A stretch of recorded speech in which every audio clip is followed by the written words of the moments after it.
Владимир Путин дал старт крупнейшему мировому проекту. Так президент назвал строительство газопровода длиной 4000 километров из Иркутской области через Якутию и Хабаровск до Владивостока и отдельную ветку до Благовещенска и Китая, продолжит Виталий Абрамов.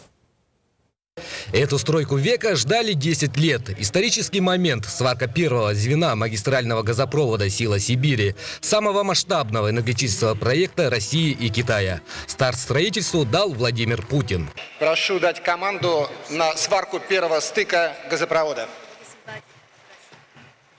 Начинайте. Честь сварить первый стык газопровода представилась сварщикам 6-го разряда Михаилу Круглыхину и Сергею Баранову, которые уже много лет трудятся на строительстве газотранспортных систем. Она и та надежнее, просто автоматическая, это вы понимаете, что это варят автоматы, вот, и намного быстрее. А здесь ручная сварка, это вот что, это время, да, мы примем участие, будет формироваться бригада, которая будет ездить сюда. Первый стык, сваренный возле Якутска, это, конечно же, символический акт. Основная стройка начнется в Ленском районе, но специалисты заверяют, что трубы с автографами вполне пригодны и для газовой магистрали. Ее просветят, посмотрят стык, действительно сварен ли он хорошо. Ну, сегодня варили специалисты большого профиля. Я думаю, что, конечно, соответствует качеству сварной стык. Вывезут, и это звено станет хорошим звеном в длинной цепочке нашего газопровода. Позже к магистрали присоединят и Иркутский, Кавыткинский газовый центр. Общая протяженность газопровода составит почти 4000 километров. На первом этапе трассу протянут до Благовещенска. В Амурской области ее поделят на две ветки. Одна дойдет до Владивостока, другая в Китай. В течение 30 лет Поднебесная будет получать до 40 миллиардов кубометров газа. Поставки начнутся не позже 2018 года. Это чрезвычайно важный проект и для Российской Федерации, и для Китайской Народной Республики.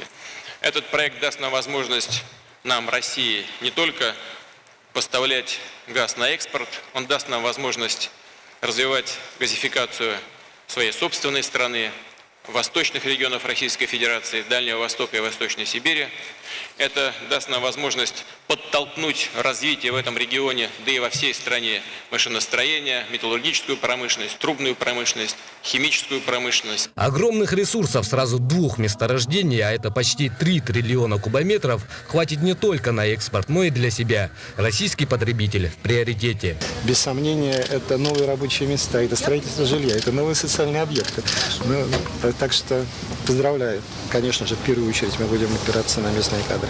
Без сомнения, на местные компании. Без сомнения, все то, что касается потенциала республики, он будет востребован полностью. По трубе начнет поступать газ, а в бюджет – деньги. Когда в 2017 году «Сила Сибири» будет достроена и пойдет газ, республика может стать бездотационной. Уровень собственных налоговых поступлений вырастет настолько, что можно будет с легкостью выполнить все социальные обязательства и при этом вкладываться в развитие. Это абсолютно такие серьезные мультипликативные эффекты с точки зрения получения доходов нашими людьми, стабильной жизни в их семьях и местных налогов для наших муниципальных образований. Обустройство газовой залежи Чаяндинского месторождения начнется в следующем году. К добыче «Газпром» приступит в конце 2018 года. Здесь впервые в России в промышленном масштабе будет использована технология мембранного извлечения гелия из природного газа непосредственно на промысле, которая также востребована рынком.